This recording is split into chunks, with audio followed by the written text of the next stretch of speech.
안녕하십니까. 개인 투자가들의 경제적 자유를 위한 김기수 주식 더스토리의 김기수입니다. 3월 8일 월요일 아침이죠. 자, 미국 시장의 금요일 시장 여러분들 잘 보셨을 겁니다. 이미 주말을 통해서 여러 가지 내용들을 접하셨을 거고, 그러한 가운데에서 아랫꼬리를 달고 상승 마감하면서 또 기대감이 크게 작용할 수 있는데, 이번 주는 그죠? 미국 시장에서 블랙아웃 기간이고, 또 우리 시장으로는 목요일 쿼드러블 워칭 데이를 눈앞에 두고 있다라는 사실도 염두에 두고 접근하셔야 됩니다. 자, 우리가 이제 블랙아웃의 시작, 이 이야기는 뭐냐면 FOMC가 이제 3월 17일, 18일 날 열리잖아요. 그때까지 이제 지난주 그 파월 연준 의장의 월스트리트 저널에서의 연설과 또 6일 날 보스틱 총재가 이 금리 이 그런 부분과 연관된 통화정책과 관련된 발언, 이것을 이제 끝으로 이제는 뭐예요? FOMC 이전까지는 통화정책과 관련된 발언을 할 수 없다. 왜? 그런 부분들이 이제 시장에 영향을 줄 수 있고 FOMC 회의 그 상황 속에서 그런 내용들을 또 이야기하게 되면 시장의 변동성이 극대로 확대될 수가 있잖아요. 그죠? 그래서 전체적으로 연준은 이 시장 통화 정책과 관련해서 왈가왈부할 수 없다라고 하는 부분, 그것이 이제 블랙아웃 부분입니다. 그래서 이제 사실 연준 위원들이 최근에 채권금리 상승 압력이 강해질 때마다 이 통화 완화 정책을 공개적인 발언을 통해서 시장을 안심시키려고 한 부분인데, 이런 부분들이 FOMC 3월 17일, 18일까지 이야기할 수 없음으로 인해서 조금 이 국채 금리와 관련된 그 변동성 요인이 아직 남아 있다고 할 수 있겠죠, 그죠? 무슨 거냐면 국채 금리가 좀 상승을 해서 시장이 불안해져도 누군가 이야기를 완화적인 이야기를 해줄 수 없는 상황, 이런 부분들이 시장이 좀 부담 요인이 될 수 있잖아요. 그러니까 그런 부분도 염두에 둬야 됩니다. 그리고 이제 우리 시장의 쿼드러블 워칭데이, 뭐 매번 이제 여러분들께 말씀드렸지만 이 선물 옵션 만기, 그리고 이번 3개월에 한 번씩 돌아오는 1년에 4번은 쿼드러블 워칭데이잖아요. 그죠?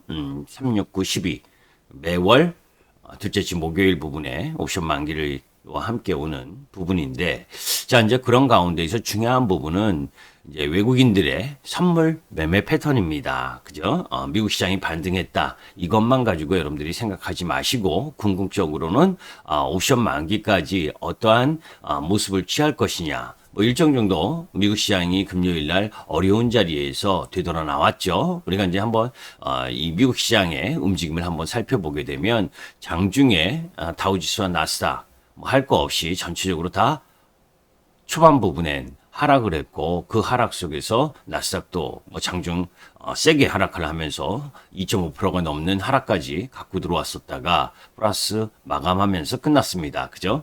자, 이제 그 중요한 부분에 있어서의 이 종목 섹터 움직임들을 보게 되면 뭐 그동안 대형주들이 떨어졌었던 부분, 그런 부분들 속에서 이 기술주들 마이크로소프트라든지 구글, 애플 뭐 이런 부분들이 소폭 반등한 반면에 테슬라는 계속해서 하락하는 모습을 보여준 상황이죠.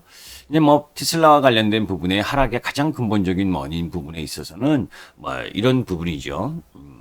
뭐 테슬라와 관련된 매수했었던 펀드 부분에서 일부 차익 실현 물량이 나왔고, 그 속에서 테슬라가 독주하고 있었던 이 전기차, 이 부분에 있어서 기존 완성차들이 가열차게 추격하는 흐름을 보여주면서 미국 내의 이 전기차 판매 비중 부분에 있어서 보게 되면 테슬라의 판매 비중이 이제 소폭 하락하면서 다른 여타 이제 내연기관 완성차 업체들의 추격전이 조금 시작되는 그런 모습들이 나타났다라고 보고, 그래서 해외 시장 전반적으로 보게 되면 미국 시장에 있어서 반등이 대부분 업종, 특히 유가 상승이 추가적으로 나타나면서 이 에너지 섹터 부분들의 종목 부분들이 상승을 했고 그 속에서 이제 반도체 관련주, 대형 기술주들 이런 부분들이 상승하는 흐름을 보였죠. 특히 이제 미국 시장에서 긍정적인 부분으로 작용한 부분 중에 하나가 이제 이 부분입니다.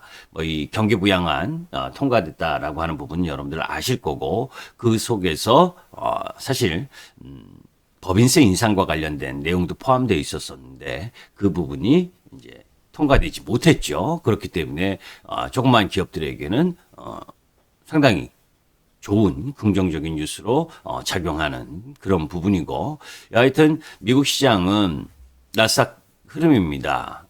장 초반만 해도 뭐 마이너스 3.4%까지 그죠? 마이너스 2.57% 그죠? 2.57%까지 급락했다가 아랫꼬리를 달고 돌아오는 모습을 보여줬죠. 사실 일봉 추세로 보게 되면 이 추세 라인 부분에 있어서 이제 20선 부분을 60일 이평선 빨간 라인인지 60일 이평선인데 60일 이평선을 깨고 내려오니까 121선까지 내려온 상황인데 뭐 일봉에서는 이런 그 이전에도 60일 이평 부분들을 한 번씩 깼잖아요. 그죠? 깨고 그리고 다시 되돌아 나오고 요번에도 결국은 60일 이평선을 깨고 120일 이평선에 돌아오는 일봉 모습을 보여줬습니다. 자, 이제 주봉 흐름으로 보게 되면 이제 20주 이평선 라인 부분을 살짝 하회했다가 3주 연속 하락. 3주 연속 하락의 한 흐름 속에서 이번 주는 나름대로 반등을 시도하려고 하는 흐름들이 나타나겠죠. 월봉에도 아랫꼬리를 잘 달았으니까 다우지수는 상대적으로는 뭐 그동안 나스닥보다 올라오지 못했었던 부분이 좀 작용을 했고 그 속에서 지금 계속해서 뭐 박스권 흐름을 좀 더 이어가고 있는 모습이다. 그럼 유럽 시장은 왜 떨어졌느냐라고 여러분들이 의문을 하시면 유럽 시장은 미국 시장이 그러니까 유럽 시장이 끝날 무렵에는 계속해서 미국 시장이 약세였거든요. 그죠? 그리고 유럽 시장이 끝난 다음에 이제 미국 시장이 상승 흐름을 보여준 부분이 크다라는 부분입니다. 자, 이제 그런 가운데에서 우리 시장 쪽으로 되돌아 나오게 되면 우리 시장이나 아시아 증시 금요일 날 아시아 증시 여러분들 선방했죠. 니케이도 뭐 아랫꼬리를 달고 0.23% 미국 시장이 급락한 거에 비하면 이 60일 이평선에서 지지하기를 했고 대만 역시 60일 이평선까지 가지도 않았죠. 뭐 0.3% 정도 약세를 보였어도 뭐 양호한 주종을 보여줬고 그러한 가운데 상해 종합도 0.04% 하락했으니까 뭐 이 중국 긴축 우려에 대한 부담이 완화됐음에도 불구하고 미국 시장의 국채금리 상승 이런 부분들이 글로벌 아시아 증시까지 다 약세 흐름을 보여줬지만 금요일 날 이미 일정 정도 아랫꼬리를 달고 반등하는 형태의 모습을 보여줬기 때문에 미국 시장의 금요일 반등 부분에 대해서 미리 좀 선반영한 측면도 있습니다. 그죠? 미국 시장이 낙폭을 축소할 가능성에 대한 베팅 부분이 일정 정도 들어간 부분이다. 자, 이제 그러한 가운데 우리 시장의 거래소 지수 부분입니다. 미국 시장이 급락을 한 흐름 속에서도 우리 시장은 박스권을 지켜준 상황이죠. 그죠? 자, 그래서 3,000포인트를 살짝 하회하기도 했고, 그리고 또 60일 이평선 우리 시장도 살짝 하회하는 모습을 보여준 상황인데, 그럼에도 불구하고 아랫꼬리를 달고 반등에 성공을 하면서 박스권 라인 부분에 연장 흐름을 갔다. 그죠? 그 이야기는 뭐냐면, 매번 이야기를 하지만 그 이전에 여러분들께 말씀드렸죠. 그죠? 1월 11일 고점 이후에 대부분의 주도 섹터 업종이 하락하는 과정에서 네이버와 카카오 그리고 그 외의 경기 부양 기대감 속에서 경제 재개 기대감까지 놓여진 그런 경기 민감 섹터의 일부 반등 흐름이 전개가 되면서 시장 지수는 박스권을 연장할 수 있었다. 라는 부분, 이제 그런 부분들에 놓여진 상황이기 때문에 지수 자체는 이 박스권을 유지할 수 있었고, 그렇다고 해서 미국 시장이 상승했다고 해서 우리 시장이 이 3,100포인트를 바로 돌파해서 올라갈 것이라고 보지 않습니다. 매번 여러분들께 이야기를 하지만 거래소 지수가 박스권인 상황 속에서도 이미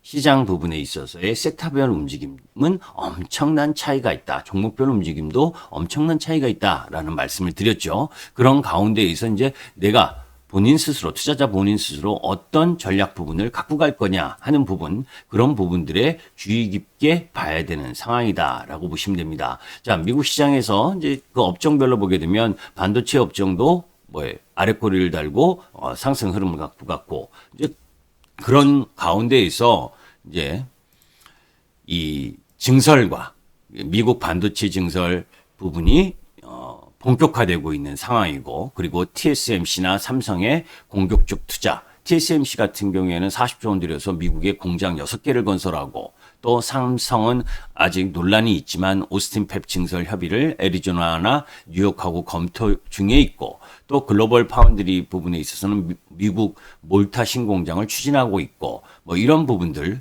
그런 흐름들이 진행되고 있는 반도체 산업은 계속해서 꾸준히 봐야 되는 산업이죠. 자, 이제 그런 가운데 뭐 어제 2차 전지 산업과 카지노 산업 관련 이런 부분들에 대한 언급을 드렸었고, 자, 이제 그런 흐름들 속에서 중요한 부분은 이번 주는 이렇게 여러분들이 연상을 했으면 좋겠어요. 블랙아웃 기간이기 때문에 금리 노이즈는 추가적으로 계속해서 발생할 가능성이 높다. 그런 가운데에서 뭐 미국 시장이 상승했다고 또 오늘 추격 매수하고 이런 흐름들을 보이는 것은 자제할 필요가 있다라는 쪽이고, 그러한 가운데에서 금요일 날 가장 핫한 종목이 뭐였습니까, 여러분들? 결국 HMM이었죠, 그죠? HM 이 부분이 상승하는 흐름을 보여준 부분이죠. 이 시장하고 틀리잖아요. 그죠?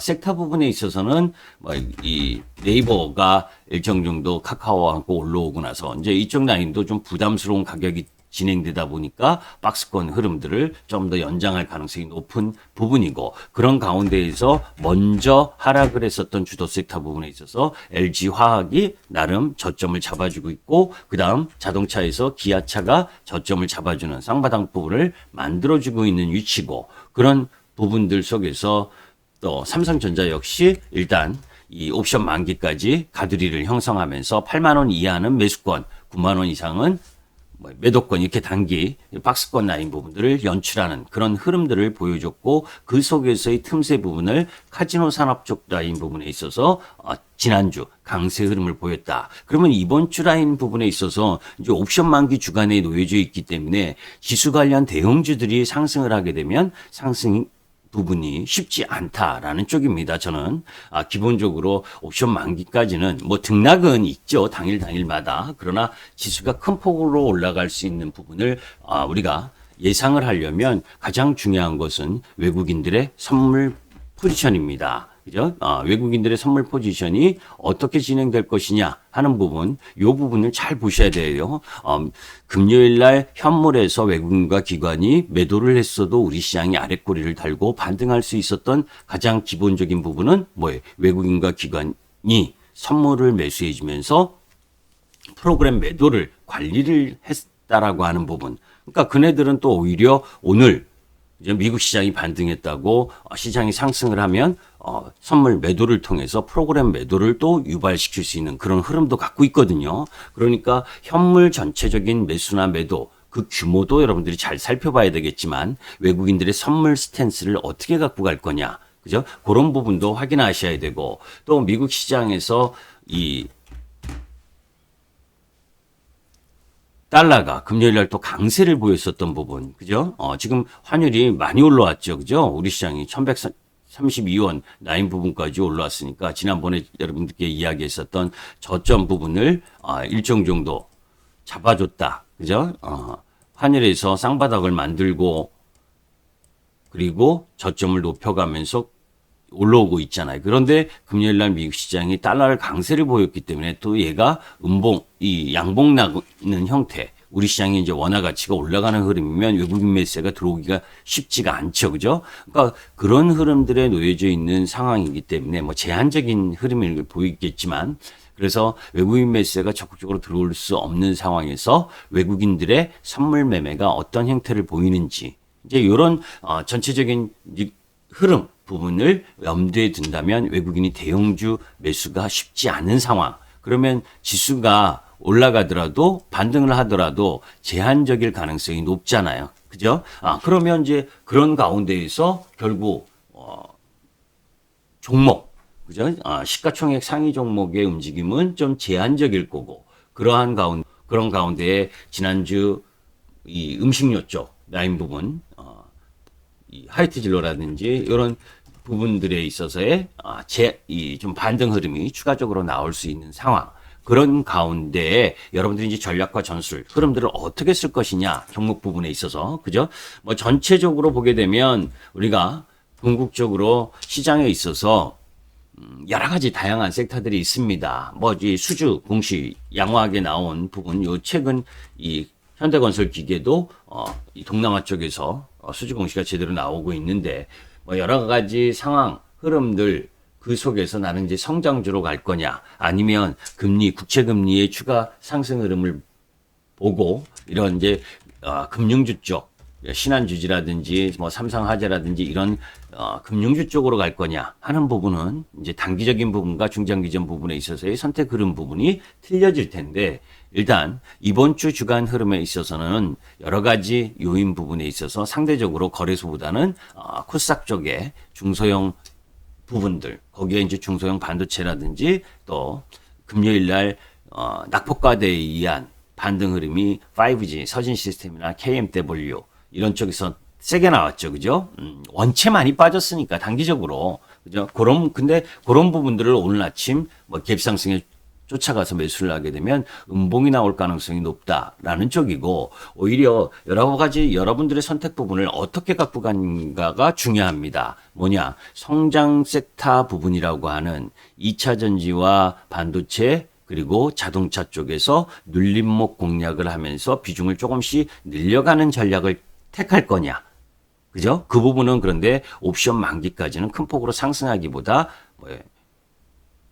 저점을 다져지면서 천천히 올라올 수 있는 바닥 다지기를 할 가능성이 높은 구간이다. 그죠? 그러니까 갭상승에 쫓아가지 말고 철저하게 음봉이나 가격의 매력을 줄 때만 접근하는 것이 바람직하다. 오늘 갭상승하면 쫓아갈 이유는 없죠. 자, 이제 그런 가운데에 아까 말씀드렸었던 카지노 쪽에서 글로벌 동조화에 의해서 반등을 하고 있지만 제가 이제 이야기한 것처럼 나름 2021년 실적과 2022년 실적 비교 이런 부분을 봤을 때 추가적으로 상승할 여력은 있으나 너무 앞선 기대감 이런 부분들이 작용을 하기 때문에 추격적 라인 부분은 다소 부담이다.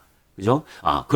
그렇다면 전체적인 흐름에 있어서 이 카지노 쪽이 올라왔다는 건 또 그리고 제2 콘텐츠를 통해서 이 문화 콘텐츠 쪽 흐름을 갖고 가고 있는 부분이라면 결국 못 올랐었던 쪽 부분에 있어서 이 스튜디오 드래곤 같은 경우에도 여러분들 TVN 이런 부분에 있어서 그 요즘 드라마가 좀 더 각광받고 있는 상황이잖아요. 그죠? 그런 쪽 라인 부분에 대한 공략이라든지 그리고 그것이 좀 부담스럽다면 YG엔터라든지 SM, JYP 이 문화 콘텐츠 쪽이 조금 이륙할 준비가 되어 있다라고 하는 부분 이런 부분들을 여러분들께 말씀을 드립니다. 그래서 이 부분 중에서 여러분들이 참고하시는 게 좋겠고 전체적으로는 대형주 쪽은 그죠?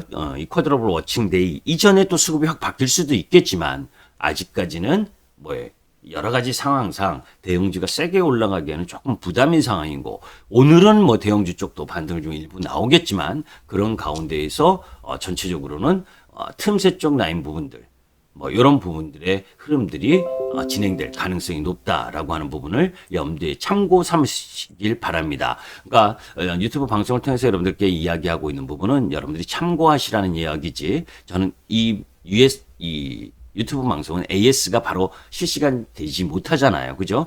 그래서, 요런 방향이나 흐름들, 이런 부분들에 대한 참고지 절대적인 거 없습니다. 그러니까 그런 부분들이 스스로 할 수 없는 상황이다면 AS가 될 수 있는 부분을 선택을 하셔야 되는 거고, 그런 부분들을 참고하셨으면 좋겠고, 전체적인, 시장 부분에 있어서 미국 시장의 움직임, 거기에 이제 블랙아웃이라든지 우리 시장의 쿼드러블 워칭데이 이번 주간까지도 역시 변동성이 지속될 수 있다라고 하는 부분 그런 부분을 염두에 두고 너무 큰 기대 수익률을 갖기보다는 차분한 움직임을 통해서 시장의 옵션 만기 이후 쿼드러블 워칭데이 이후의 시장 부분이 어떻게 진행될 것인지 이런 부분들에 대해서 면밀히 관찰하는 시간이 필요로 하다라는 부분을 여러분들께 말씀드립니다. 겁니다. 예. 도움이 되셨으면 구독과 좋아요 부탁드립니다. 감사합니다. 김기수였습니다.